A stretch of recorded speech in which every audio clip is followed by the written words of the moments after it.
Hi, I'm Angie. Welcome back to Dinner and Aside. You know, it's almost Cinco de Mayo, and we are celebrating with a fiesta of appetizers.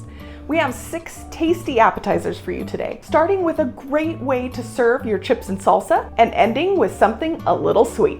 Let's dive right in. Our first appetizer is a real conversation piece. It's part decoration, part appetizer. This is a really cute idea to bring color and fun to your party, and it's a great way to serve your chips and dips. I suggest going with homemade salsa and guacamole. To make the salsa, add the tomato, onion, cilantro, garlic, jalapeno, and lime juice to a food processor or a mini chopper like this. Just give it a couple of pulses to keep it chunky. If you want it smoother, you can pulse for longer. Now pour that into a saucepan. To make the flavors really meld, we need to cook this just until it boils. That'll take about 3 to 4 minutes. Pour it into a bowl and let it cool completely. Then cover it and put it in the fridge to chill. For the guacamole, you really do need to make it right before you serve it so it doesn't oxidize and turn brown. It doesn't look great that way. If you do need to make it ahead of time, I'll put a link with some tips up above for keeping it green. Roughly mash up your avocado in a bowl. Then add the tomatoes, onions, cilantro, garlic, lime juice, jalapeno, and cumin. Give it a good stir. Try not to break up the avocado too much. It's better a little bit chunky. Guacamole needs a lot of salt, so I recommend mixing it all up and then giving it a good amount of salt and give it a taste and just see how you like it. If it doesn't have enough salt, you can always add more. I like a lot of salt on mine. It brings out the flavors in the avocado and it's so good. Okay. That's perfect. Okay, let's put together our sombrero now. The best way I've found to do this is just cut off a couple of pieces of plastic wrap and then just line the inside of the sombrero. It's really pretty easy. You just want to make sure that you can keep your chips clean while they're sitting in there.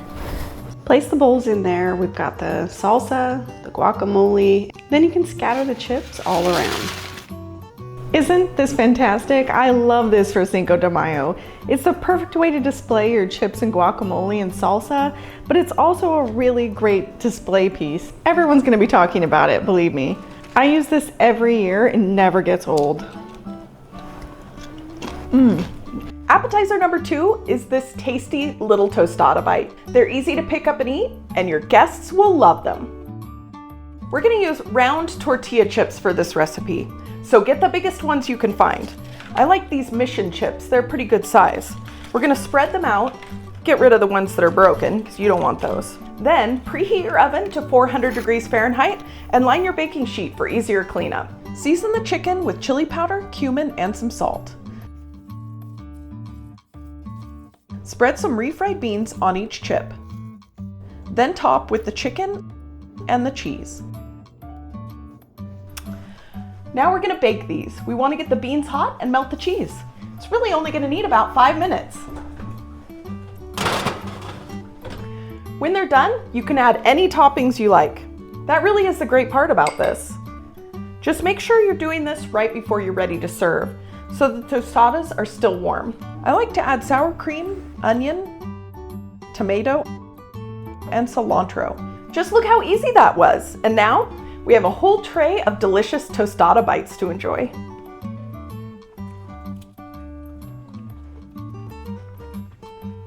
All your favorite taco flavors in one little bite. The hard part is gonna be not eating them all before your guests arrive. Our third appetizer is a shrimp aguachile shooter. This fresh and zesty shrimp is perfect for serving in shot glasses, which will really elevate the look of your appetizer spread. The lemon and lime juice is what cooks the shrimp and gives it that really vibrant taste. So juice those into the same cup. You'll need a blender or a food processor. Add the garlic, cilantro, jalapeno, some of the cucumber, and half the citrus juice, plus some salt. Pulse it until it's smooth. Put the shrimp in a bowl and pour on the rest of the citrus juice, then that beautiful aguachile, then add the onions and cucumber. Now you're going to want to cover this and let it chill in the refrigerator. This is when the citrus cooks the shrimp, so give it at least 30 minutes. Then you can add the avocado. I also like to add tagine for more flavor. That's perfect. Tender shrimp, bright citrusy flavors, and a touch of heat from the jalapeno peppers. This is a light and refreshing appetizer that your guests are going to love. Appetizer number 4 is super easy to make, and everyone loves it. It's definitely one of my favorites, and it's easy to see why. We're making Mexican street corn in these cute little cups. You can use a can of corn or corn on the cob, and if you want to keep it authentic, you should char the corn just a little bit before you use it. It's really up to you how much effort you want to put in. Today, I'm using an 11-ounce can of corn that I've drained. Grab a bowl and fill it with the corn, mayo, lime juice, zest, green onions, jalapenos, chili powder, and salt. Give it a good stir. Then cover it and refrigerate it for at least 20 minutes to let the flavors meld. Now that it's chilled, we can portion it out into these cute little cups. You could use shot glasses or even paper cups. I love these cute little plastic cups for serving appetizers. They're just the right size. Now that they're all filled, you can add some crumbled cotija, some cilantro, and a lime wedge for garnish. Aren't these guys just so cute? I like to serve it with a little bit of tagine on top as well. This stuff is magic.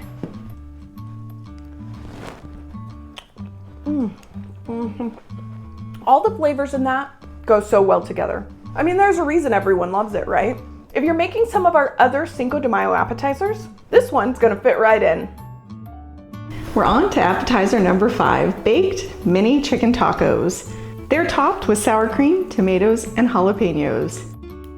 If you're a taco lover like I am, you have to make these mini tacos. They make a great appetizer and even a great lunch. Put your shredded chicken in a pan and heat it up. Then add the taco seasoning and some water and just let it all meld together. I'm using straight taco corn tortillas for this today. These are just the right size. You can get them in yellow or white corn. It's up to you. I'm just gonna spread them here on my baking sheet with a little bit of parchment paper. Brush or spray some oil on the tortillas to help them crisp up. Then place them oil side down on the baking sheet. Then you can add the chicken and the cheese. We'll bake this for about 1 minute at 425 degrees, just until the cheese melts. Then you can get it out of the oven and fold them over. Squish them down a little so they stick. Then bake it again for 10 minutes. In the middle of that cooking time, you'll want to flip them over so that they get crisped up evenly. When they're done, add your sour cream, tomatoes, and jalapeno. They're ready to serve. What I love about these tacos is how crispy they get. You can change up the filling if you like. You can even freeze them after you bake them and get them out anytime company shows up. We've made it to our final appetizer, churros in chocolate. This is the perfect ending to our appetizer spread. Everyone loves a sweet bite, and churros are delicious. If you're lucky enough to live somewhere where you can get frozen churros, I would recommend going that route. You can also sometimes find them frozen in the grocery store that you can bake at home. That's what I'm using today. If you'd like to make them homemade, I'll put a link to a recipe in the description. I'm going to bake my frozen churros for 7 to 9 minutes at 450 degrees Fahrenheit. Just go by what the package says. While that's cooking, we can mix up the chocolate. Add the chocolate and milk to a saucepan over medium-low heat. You can also add some sugar if you want it sweeter. This will depend on the chocolate that you use. I'm using 70% dark chocolate, and I'm going to add about a tablespoon of sugar. You want to slowly mix it up while it melts. Once it's melted, add a cornstarch slurry to the chocolate. This is just half a tablespoon of cornstarch mixed into cold water. It helps make the chocolate really smooth and silky. When the churros are done, you can cut them into pieces, then thread them onto a skewer. I've put on 3 pieces.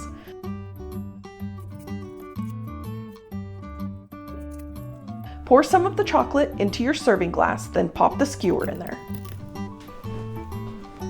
For me, this is the best sweet treat to end your party. It's so easy to eat and just the right amount of sweet. Just don't be surprised if everyone goes back for seconds. Thanks for watching. We've got tons of other appetizer videos to check out if you have time to watch another one.